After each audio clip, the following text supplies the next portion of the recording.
Programa Café com Resenha. Oferecimento Santé, planos de saúde, o seu bem mais seguro. E Cafeteria The Best Coffee, o melhor café da cidade está aqui.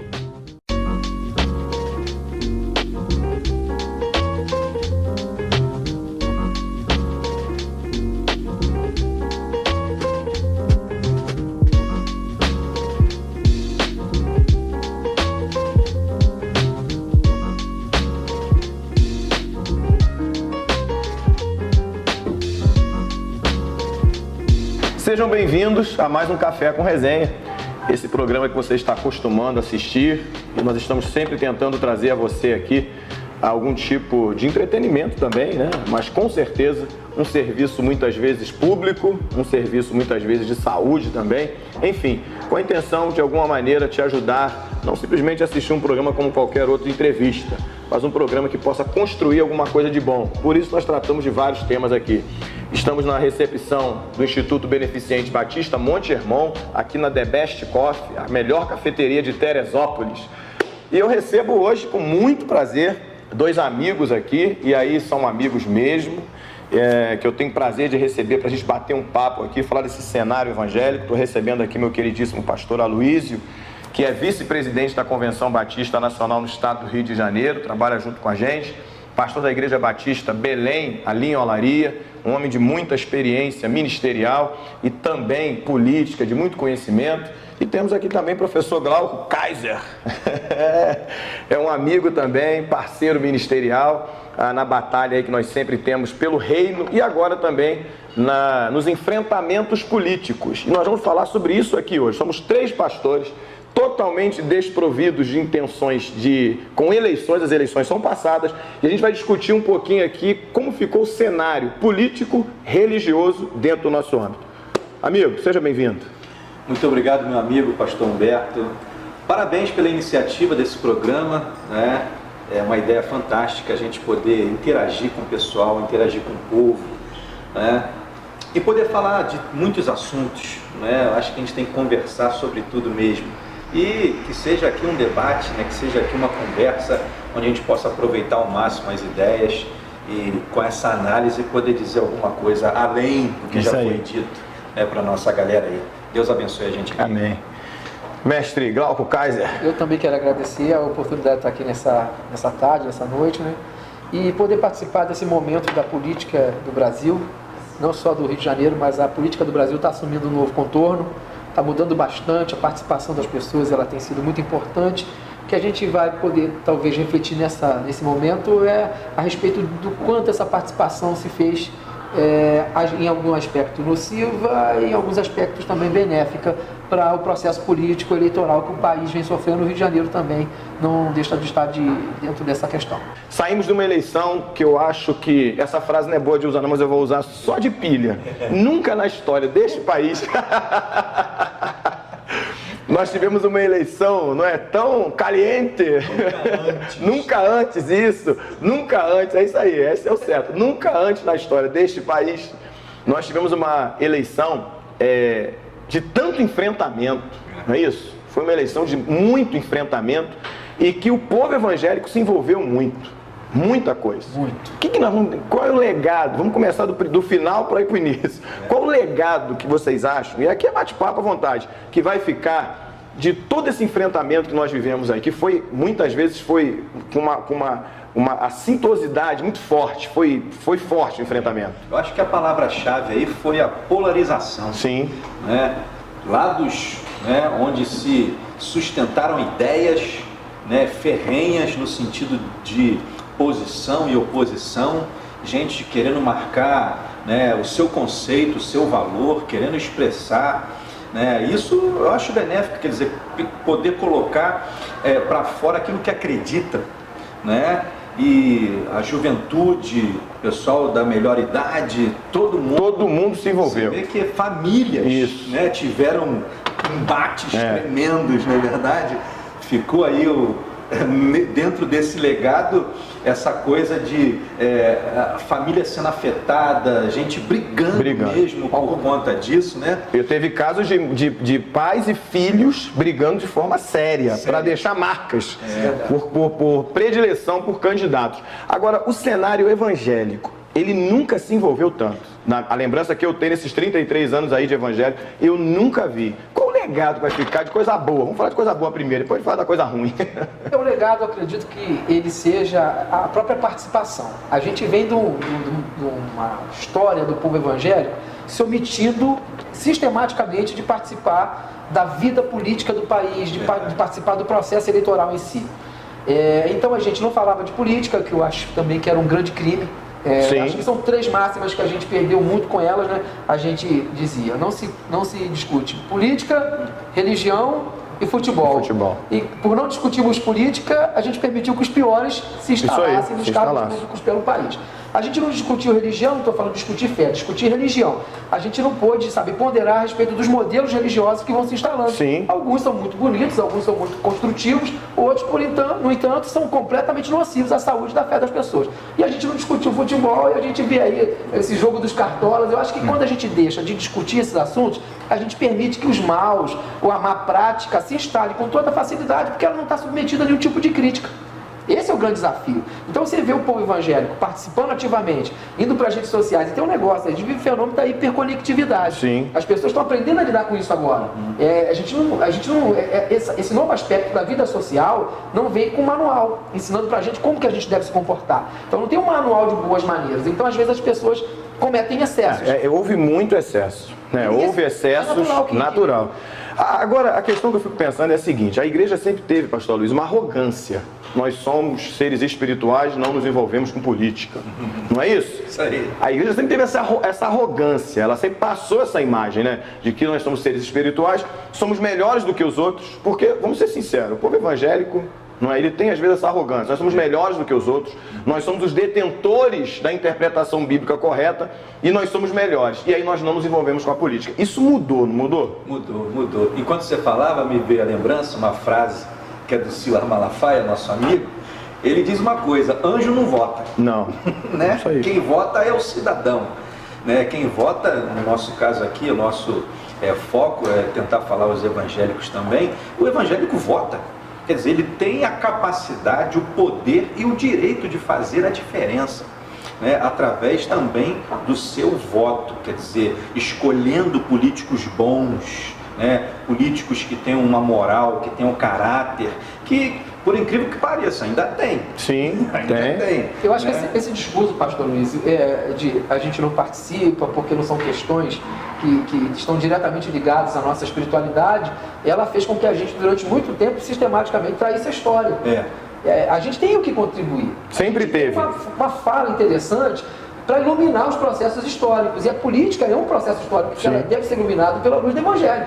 A gente não está falando de fazer fé dentro da política, mas com a luz do Evangelho, com a consciência do Evangelho, com a inteligência do Evangelho, a gente iluminar também os processos Na políticos. realidade, quem deveria ter essa função, não por arrogância, não por pretensão, mas por conhecimento, pela posição diante da Bíblia, somos nós.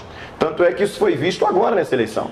Como você disse, ela foi uma eleição polarizada. Nós tínhamos, de maneira muito clara, 2 polos aqui, não é isso? E aí, com as denominações partidárias, extrema direita, esquerda, etc e tal, mas eram 2 polos, ela estava polarizada, os que defendiam princípios bíblicos e os que não defendiam princípios bíblicos. E que vem se formando desde 2014. Desde 2014. Agora a pergunta é a seguinte: isso é a igreja representada?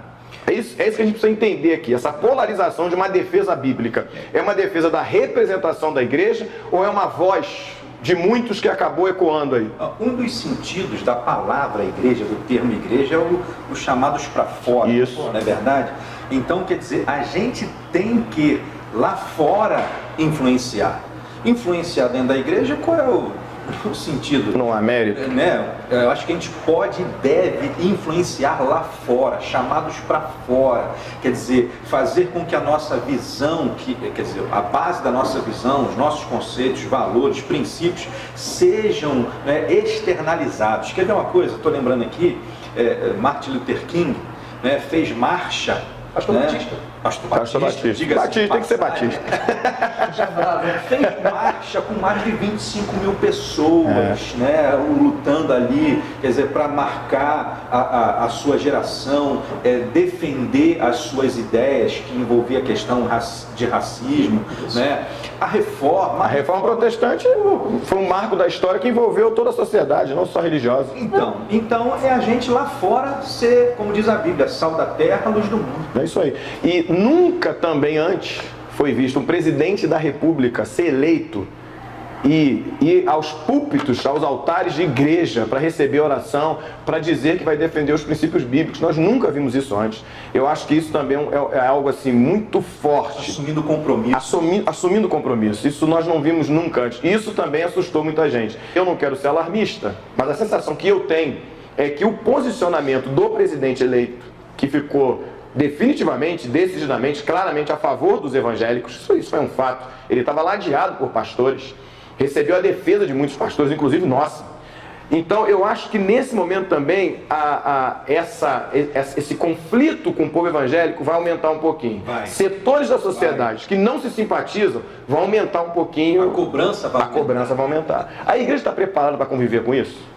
Preparado, a gente tem uma expressão de um poeta espanhol que dizia: não existe caminho, companheiro, o caminho se faz caminhando. É isso aí. Então o preparo da igreja ele vai se dar a partir do momento que a igreja... Mas ela está amadurecida, Cláudio? Ela está amadurecida hoje para viver essa realidade? O processo em si é um processo que ele vai trazer em alguns momentos a perplexidade, mas também vai trazer em alguns momentos a serenidade. A igreja sai de um instante que a gente já falou, que não discutia política, não participava de política, os cristãos tinham essa atitude de alheamento com relação à política. Então era natural que nesse momento esses excessos fossem cometidos. Então eu acredito que daqui para as próximas eleições a gente consiga amadurecer e a gente vai fazer um enfrentamento de uma forma muito mais madura, talvez digladiando menos do seu ponto de vista pessoal e discutindo mais ideias, sabendo colocar do ponto de vista das ideias, do fundamento dessas ideias e produzindo aquilo que a gente mais deseja, que é convencimento. Então esse momento era natural que fosse assim. A gente sai de um estado de inércia quanto ao cenário político e começa a participar, e começa a falar, e algumas pessoas se excederam. Isso é fato. Irmãos de fé chamaram um outro de: se você vota no fulano, você não é cristão, e palavras de baixo calão que às vezes aparecem: seu idiota, seu isso, seu aquilo. Mas esse processo vai passar. O processo histórico ele avança, as pessoas vão amadurecer e elas vão saber se colocar melhor e representar muito melhor suas ideias. E até porque vão se preparar melhor para dizer o que dizem. E aí eu acho que a gente avança muito e cria um substrato interessante para que a gente possa protagonizar uma ação, sabe, mais cirúrgica, menos explosiva. Mas uma realidade da igreja, Luiz, a igreja evangélica de modo geral, é que não existe uniformidade longe disso. Também não existe na questão política unidade no discurso. Não é? Cada igreja, cada denominação tem a sua própria defesa. Assim como a interpretação bíblica é a posição política muitas vezes. Para esse momento que a igreja tem, talvez é o melhor momento para ela aproveitar, para exercitar essa questão política, mas à luz da Bíblia, da palavra de Deus. Essa forma pulverizada da igreja, muitas vezes sem a unidade necessária, não vai atrapalhar um pouquinho? Cada um vai puxar para um lado? Não é o momento da gente tentar unir as forças? Seria muito interessante unir as forças. Mas isso é uma coisa natural. Eu acho que pela experiência, pelo histórico, né, onde temas que são temas relevantes, acaba havendo essa unidade. Vai convergindo. Não só dentro do universo evangélico, mas, por exemplo, evangélico com católicos. Né, que tem as bancadas lá. Existem pautas comuns. São pautas Acho que nessa eleição já houve uma convergência nesse sentido, não é? Nós vimos várias autoridades de várias denominações, não é, se direcionando para o candidato, para o presidente eleito e apoiando declaradamente, declarando apoio a ele irrestrito. Essa palavra, declaradamente, para mim também é outra palavra-chave, que acabou o tempo da gente se esconder. Isso. Né? Acabou o tempo da gente ser omisso. Acabou esse tempo. Se a gente quer mostrar que estamos fazendo a coisa certa, a gente tem que aparecer, a gente tem que se expor. Né? Daí as redes sociais, que servem como ferramenta para isso acontecer, você expor aquilo que você crê, aquilo que você acredita, que é com base na palavra. A gente prega a palavra, somos pregadores aqui. Eu acho que a gente pode sim entrar nessa área que está tão carente de gente que pode falar aquilo que é certo. né? Então ela acaba acontecendo, sabe, meio que automaticamente. Amém. Nós vamos caminhando aí para o encerramento, já agradecendo aos amigos pela presença aqui. Eu, como sempre, deixo um texto bíblico para você. João capítulo 3, versículo 30, ele vai dizer: que diminua eu e que ele cresça. Esse é o mais importante nas nossas vidas, sempre procurando diminuir diante de Deus. Quando Deus cresce e nós diminuímos, a nossa vontade, nosso desejo, nossas inclinações carnais vão diminuindo também, e Ele vai crescendo. As lutas diminuem na medida em que Deus cresce nas nossas vidas. Vai meu conselho para você, numa discussão aqui muito saudável, muito inteligente, que nós tivemos aqui à luz da Palavra de Deus, da reflexão a respeito do momento que nós vivemos, que foi importantíssimo, e que virão outros. Daqui a 2 anos temos eleições aí municipais, daqui a pouco volta tudo de novo, 2022 começa tudo de novo, e eu acho que é um processo de amadurecimento, como foi dito aqui pelos pastores, fazendo bom uso daquilo que nós aprendemos e aprendendo sempre também com os erros. Que Deus te abençoe em tudo e sempre. Amém.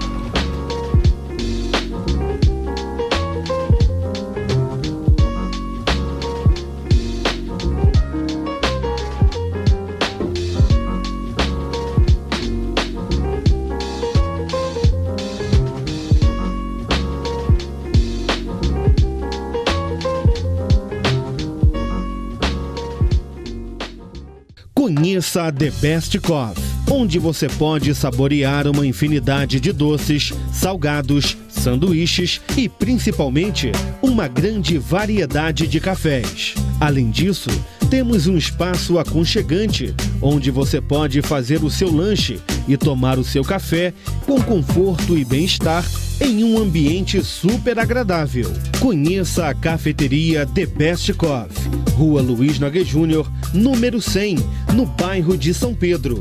Na Santé Planos de Saúde, você tem o seu bem mais seguro. Temos uma das maiores redes credenciadas da região, o que lhe garante qualidade e tranquilidade na hora de escolher o melhor plano para você, sua família e sua empresa. Trabalhamos com planos individuais por adesão com redução de carências, empresas, MEI e SEI. Fale hoje com nossos corretores habilitados e peça uma cotação sem compromisso. A melhor maneira de demonstrar amor é cuidando, e nós estamos aqui para lhe ajudar nesta tarefa. Santé Planos de Saúde, o seu bem mais seguro.